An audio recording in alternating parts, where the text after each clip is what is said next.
Hi, I'm Cassandra Perkins. I'm here at Mile High Church in Lakewood, Colorado. And today for my special guest, I'm going to be interviewing Gregg Braden.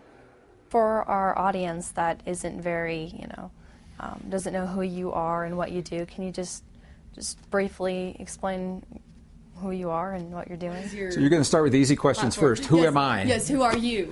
My name's Gregg Braden, and my background, my history, I was trained as a scientist and worked in the corporations in the oil and gas industry, Phillips Petroleum, right here in Denver, Colorado. I worked in the last years of the Cold War in the defense industry with the nuclear project of Martin Marietta Defense Systems. And at Cisco Systems, I was their first technical operations manager in 1991. So Gregg, how did you make the leap between science and technology to where you are today? That the feeling has always been that science and spirituality, this inner exploration, are mutually exclusive, that you must choose one path or the other. So much of my adult life has been exploring the wisdom of our indigenous ancestors who viewed the totality, the wholeness of the human experience. They didn't separate our everyday life from nature. They didn't separate us from the earth, or us from our bodies, or us from one another. And while it's a subtle difference, it's a powerful difference, because when we are acknowledging that we're part of rather than separate from, everything changes. The whole world changes. The way we think about the consequences of our choices and our actions. As individuals, that's always important. Together, it's especially important now, because the best minds of our time are telling us that we, as a civilization, as a planet, are facing the greatest crises. 5,000 years of recorded human history, everything from the potential of war to the way we deal with climate change, to the economic collapse of the world, the disappearance of food and fresh water, rising sea levels. All of these crises we're facing now, and it's beyond thinking of us as separate from our world. We must come together and cooperate together in a way that we've never had to do before. So the bulk of my adult life has been devoted to exploring the wisdom of the past to help me share with our audiences precisely how we can do that. When you were a little kid, what triggered you into wanting to do this? People ask me that, and it's interesting. I had this conversation with my mom, and Mom helped me remember that I've always been drawn to this kind of study. When I was 4 years old, my mom and I worked together. She supported my passions, and when I was 4 and 5 years old, we began memorizing the planets in the solar system and the names of the dinosaurs and the kings of Egypt. Science has always fascinated me. The science has. The relationship of science to our lives. It's when I was working in Denver, Colorado for Martin Marietta Defense Systems during the last years of the Cold War, one of the most frightening times in the history of our planet, when the former Soviet Union and the United States had 65,000 nuclear weapons that were designed to be used to do the unthinkable. And I began to ask myself the question, what is the relationship between our past? What have we known in the past then that could help us avoid the thinking that led to the great wars and the possibility of using those kinds of nuclear weapons? So it was working in the industry and the strong feelings I had about my role. I was supporting the nuclear industry that I had strong feelings against. That led me to explore the monks and the nuns and the monasteries of Tibet and Egypt and Bolivia and Peru and Nepal and India, to understand what it is that our ancestors have known in the past about the way we work together, that we could apply, that I could apply to the best science of the day to help us avoid the kinds of crises that I found myself working in. So working and growing up in a very conservative community in northern Missouri, this is something people simply didn't talk about very much. It's amazing. So it is amazing. It wasn't until I found myself actually working in the industry that I had to ask myself these questions. Number one, what am I doing here? Two, how did I get here? Number three, now that I'm here, what am I going to do with the experiences that the universe has just brought and put into my lap? What does this mean to me? I think if your listeners are listening to this, we know that there probably are no accidents in the world, that we find ourselves in situations that will trigger our greatest awareness, our deepest growth, personally and as families. And sometimes they're painful awakenings. But if we can step back and look at the big picture, there generally is a powerful positive growth that comes from that pain. What advice do you have for adults and people my age that are dealing with this? I'll be very honest with you and our listeners. I was raised in a very dysfunctional family. My father was an alcoholic, and as you probably know, when one person is an alcoholic, the whole family is affected by that condition. And the whole family tends to look at the world and solve problems through the eyes of this dysfunctionality, this alcoholic way of thinking. So I was raised with that, and it wasn't until I was away from my family in the world that I learned that the way I was taught to think didn't work well with the rest of the world. And I was the subject of a lot of criticism. I had some very difficult times when I was young, and I had to come to terms with the fact that I was changing the way that I thought of myself in the world. So it helped me to go within and find out what was true about myself, and to honestly ask what was true about what other people were saying about me. I had to ask myself, is what they're saying true? But I also had to be very clear, have the wisdom to recognize what's true for myself, the strength to live my truth in the presence of a community, or when I was young people that didn't think the way that I would think. The strength to do that, but also the sensitivity to know that when other people lashed out at me or attacked me verbally or physically, that often it was their own circumstance, their pain, that led to that experience. How does science relate to this? What the science is telling us very clearly is that humans are actually peaceful and what are called benevolent beings. Now, it's hard to think about that when you watch the 6 o'clock news, but it's the truth of our nature. We're peaceful, however, we can become violent, and we will become violent when one of three conditions are present. When we feel personally threatened, when we feel that our families are threatened, or when we feel that our way of life is threatened. So once I began to understand that, I had to figure that out pretty quick. People that would attack me, there was something within their way of seeing the world. They felt personally threatened, or that their family or their way of life was threatened. You look at what's happening in the world today. The Middle East is a perfect example. The violence that's happening there, where do these principles apply? Do those people feel personally threatened, or their way of life or their families are threatened? In many cases, it's yes to all three. So if we truly want peace in our personal lives or globally, the principles apply. The more that we can do to help other people to feel safe in, and not the illusion of safety, but to feel safe in their world and for their families and for their way of life. And the more that we can learn that diversity is not a bad thing, that our differences are actually our strength, that the diversity of human differences is what makes us strong as a species. And it'd be a pretty boring world if we were all the same anyway. So we all think differently, we all learn differently, but I think ultimately we all want essentially the same things in life. And if we can recognize that because we're different, we will go about it in different ways and accept that and learn from those differences, I think that helped, I'll speak for myself, that helped me to become a strong person and to allow for the differences rather than judge the differences, which my dysfunctional family had led me to believe is the way to go. I was raised in a family of tremendous bias, bigotry, and judgment. And I learned very, very quickly that that's not the world I want to live in. How do you change those people that don't believe what we believe? It's a really good question, and one of the very first lessons I ever learned is that we'll never change anyone, and that we cannot coerce or persuade or convince another person of anything. All that we are capable of doing, from my own experience, is changing ourselves. But what I found is this, that when I choose to respond differently to a situation or a condition, that people around me change the way that they respond. So in the corporate boardroom, for example, I worked with a lot of former military people who had solved problems by a lot of yelling, a lot of pounding of fists on the table to get their point across. And it worked for them. I'm not saying it was wrong.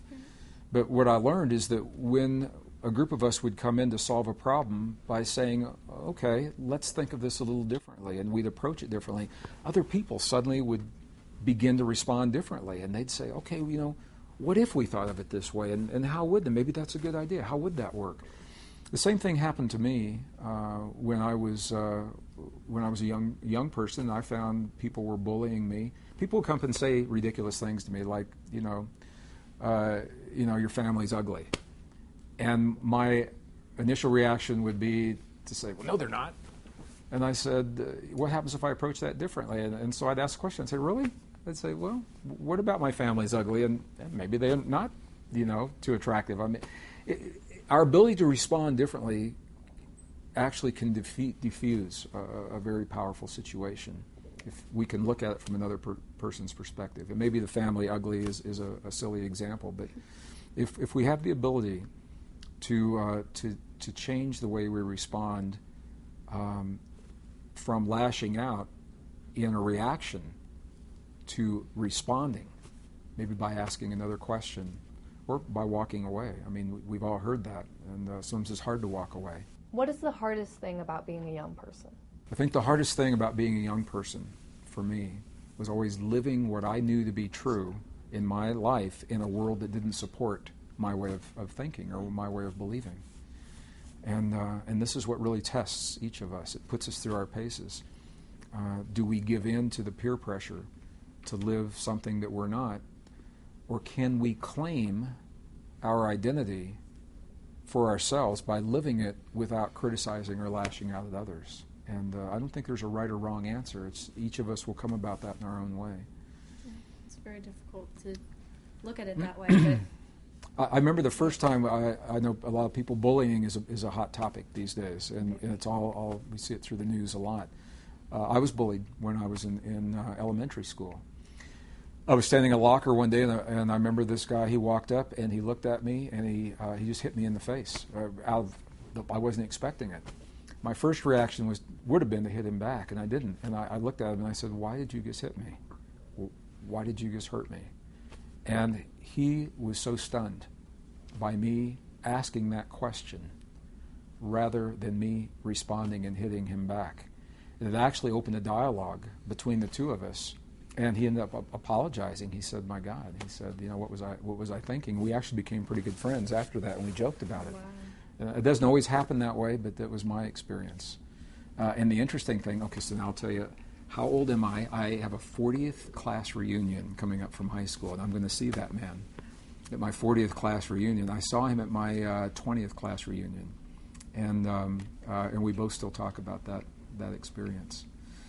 I asked him the question. It was in my heart, "Why did you just hurt me?" And that changes the whole conversation. How did he react to that? He was stunned. He looked at me. His hands just dropped to it. He was waiting for me to hit him back. And his hands dropped to his side, and he says, "What do you mean?" And I said, "You just hurt me." "Why did you do that? I don't even know who you are." And, he had all the reasons. He said, "You look this way, and you're of this ethnicity, and all these things." And I said, "You don't even know me. Why would you hurt someone that you don't even know?" And he says, "I don't know." He didn't know. And I said, "Let's talk about it." And we did, and we became friends after that. But it's this subtle, he was expecting a reaction. And there's a difference between a reaction and a response. So rather than react by hitting him back, well, I'm not saying it wouldn't have been wrong if I'd hit him back, but it wouldn't have gotten us anywhere. Right. And in that moment, something in me changed, and I didn't hit him back. I asked that question, and by asking that question, it changed the conversation. Because I knew we had to go to school together. We'd see each other every day. We'd see each other in the locker room for gym. We'd see each other in the hallway. His locker was next to mine. And that was my experience. That's the way it worked for me. I mean, did he change his ways? He did with me. He was still to other people. And as I learned more about him, I actually ended up spending a night at his house and became friends. I got to know from his family. I thought my family was dysfunctional. His was a mess. Yeah, and I really began to understand it was his way of feeling safe in the world. He felt insecure, and it goes back, do we feel personally threatened, our family or our way of life? He felt personally threatened by a world by not having that security in his family. Now, that's not an excuse. It doesn't excuse his behavior. But if we ask ourselves why, and we can understand, it gives us a powerful insight into how to change. This is, I think, the way the world changes. I think it works that way between nations. And I think it can work precisely that way. We now are faced with the greatest crises of 5,000 years of recorded human history. No one can solve it alone. It will take a level of cooperation between nations, but nations are just people. That's all they are. And the leaders of nations are just men and women. And if they cannot stand behind their armies and their technology, but if they sit in a room and they look at one another, heart to heart, man to man, man to woman, woman to woman, eye to eye, God to God, and they say, why would your people ever hurt my people? You know, and we know where 100 years of war and suffering lead because we've done that. What if we try something different? Change the question. I think that's the key. You ask the question, you initiate it, you ask the question, you shift the whole energy. And that it is very, very different than reacting the way we're accustomed and conditioned to react. And I'm not going to say that there aren't times where it's not, doesn't make sense to defend ourselves. Sometimes it does. Sometimes you don't get to ask the question. But for me personally, in that experience, in that moment, the time was right, and I simply asked a question that changed the conversation. How do you get people to snap out of their selfish ways? The question, how do we get people to change? And my experience is that we can never change another person. And I'll tell you, I've been married in marriages where my wife thought she could change me, or that I could change her, or that we expected one another to change. Everyone has to arrive at a way of being in this world on their own terms. And we all define that for ourselves. So all that we can do is live what's true for us. So my experience is, whether it's in a corporate boardroom or a relationship or when I was in school, live what's true for me. And that's where we need the wisdom to recognize it, the courage to embark upon that path, and the strength to see it through. Those three things. But once we have that, once we change the way we are in the world, my experience is that people, that is the trigger for the change. People will then change their response and the way they interact with me. I've seen it in the corporate boardroom with other people. I've seen it in the classroom. So it's about living what's true for us. And again, that changes the conversation. It's not always a verbal conversation. It's an energetic conversation. And I think that may be the key to defusing a lot of the crises and the situations on a personal level or on a global level. I believe that. Wow, just changing the world. I think being very clear with ourselves about who we are. You know, if people criticize us, my experience has been to ask myself honestly, is what they said true? Is what they said about me true? And if it is, maybe it's a very cruel way for me to look and change something in myself that I never saw. But if it's not true, then I know and I can hold on to the truth of who I am.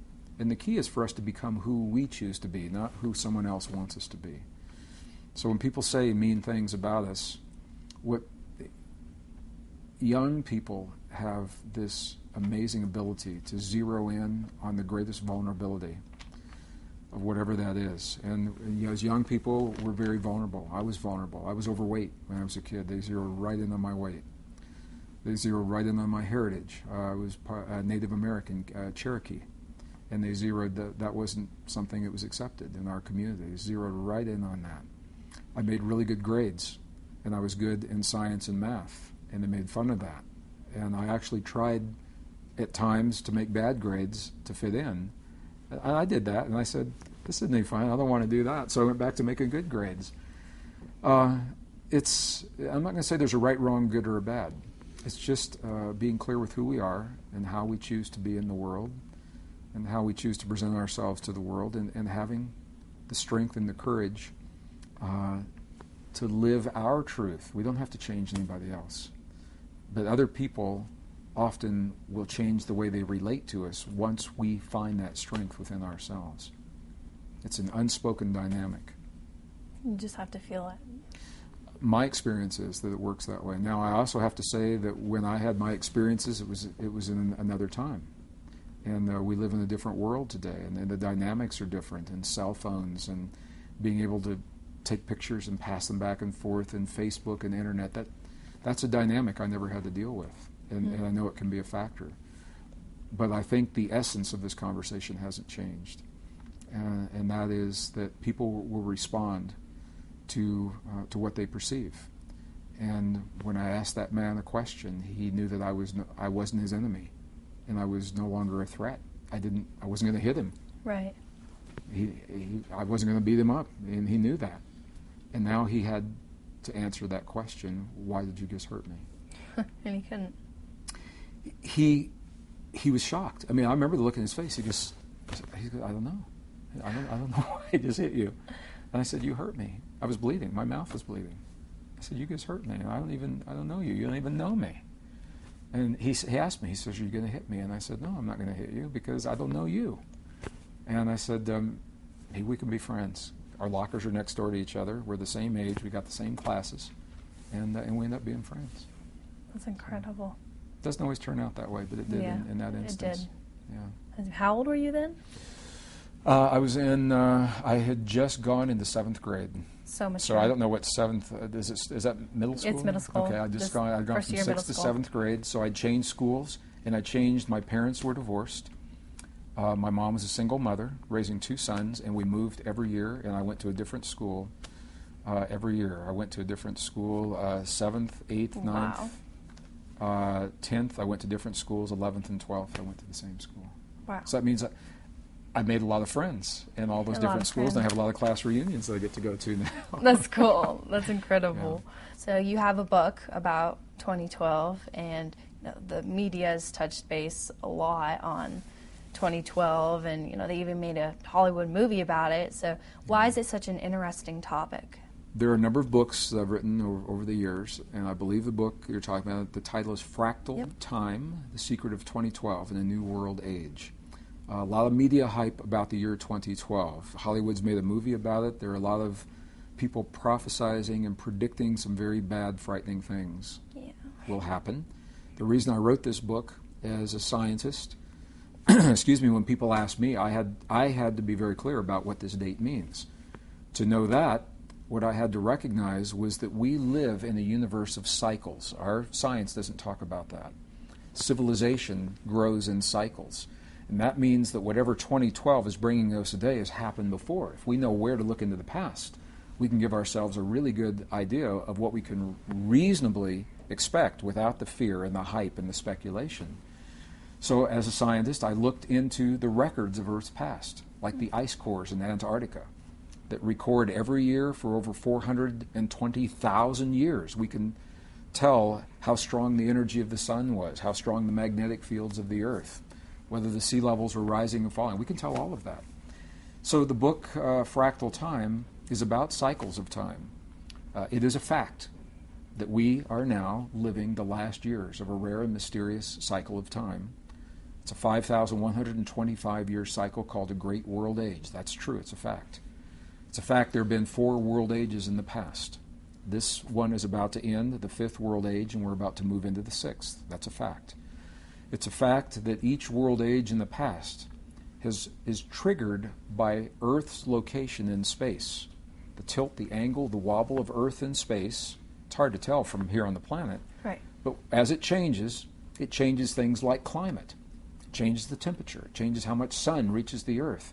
That changes how much ice there is in the poles and whether the sea levels are high or low, and it changes the way we live and how we grow food. That's a fact. And it's a fact that somehow our indigenous, our ancient ancestors knew of these cycles before our science ever figured it out. And they told us in their way that we would experience this in our time.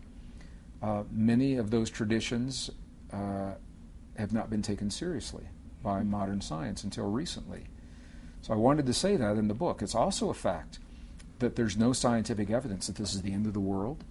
There's a lot of evidence that the changes push our way of life to the limits and the ways we've chosen to live. And when the earth changes, what we find is what's sustainable and what's not. And the things that are breaking, the economic system that's collapsing throughout the world, the way that we deal with climate change, the way that we treat one another, what we feel is security, war and peace, how we grow our food, how we share our food. All of those things are changing because the earth has changed as it does on a rhythmic basis. And in those changes, we get to find out what's sustainable and what's not. The ones that aren't, let's don't do them anymore. Right. And the ones that are, let's do them a lot.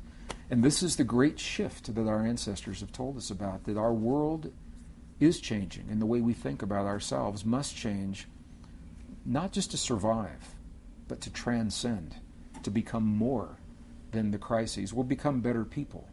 And I think the crises are forcing us to work together in a level of cooperation, and we'll become stronger nations, and we'll become a stronger global family as the result of what we're learning from the crises that we face right now. It is a fact that we are living the greatest number of crises ever to face humankind in 5,000 years of recorded history. And it's a fact that we've got to figure this stuff out in about 5 to 8 years. And I'm an optimist. I think we're doing a good job. It's a tough road.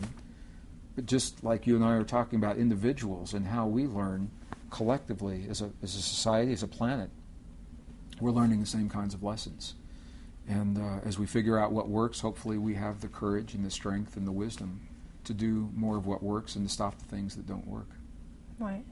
And those are the things that are breaking right now. So it's not going to be exactly like the Hollywood movie. You know, the interesting thing is Hollywood, what they did was they took the darkest of the prophecies from many indigenous and biblical traditions. They took the darkest, and those prophecies also have a light side. All the prophecies say it could go either way, and it's up to us to choose. It can have really good things happen or really bad. They all went with the bad because it's Hollywood.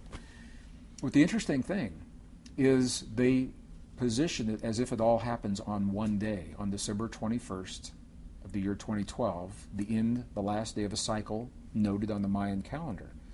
But if we look closely, what we find is the Mayans told us there's a window of time. It's a zone where this change happens.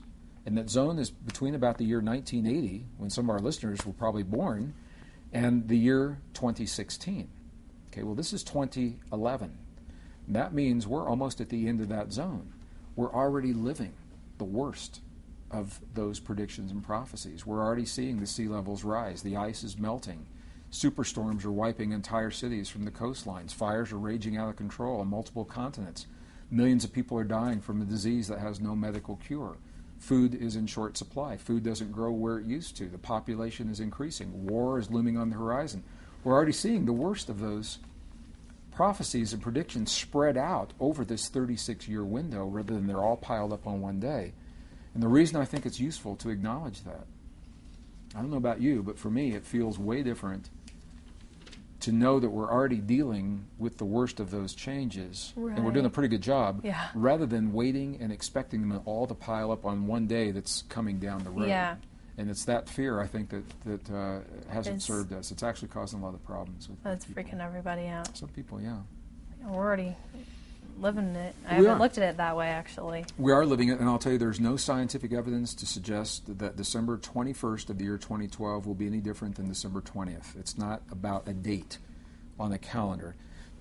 The dates are based on alignments of planets and solar systems and galaxies. These are huge systems, and they move slowly over long periods of time. So they can't have that alignment exactly on a date.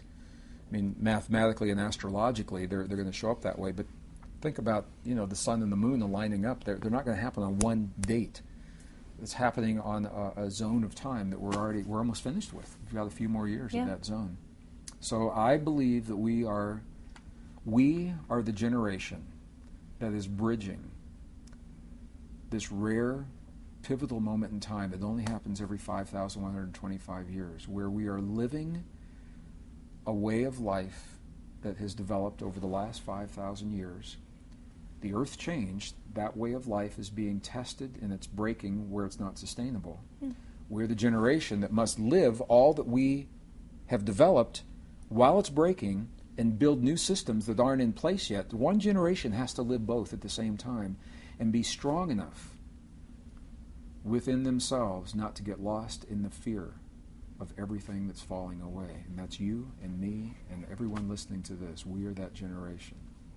Not to get lost in the fear. And I think that's the key.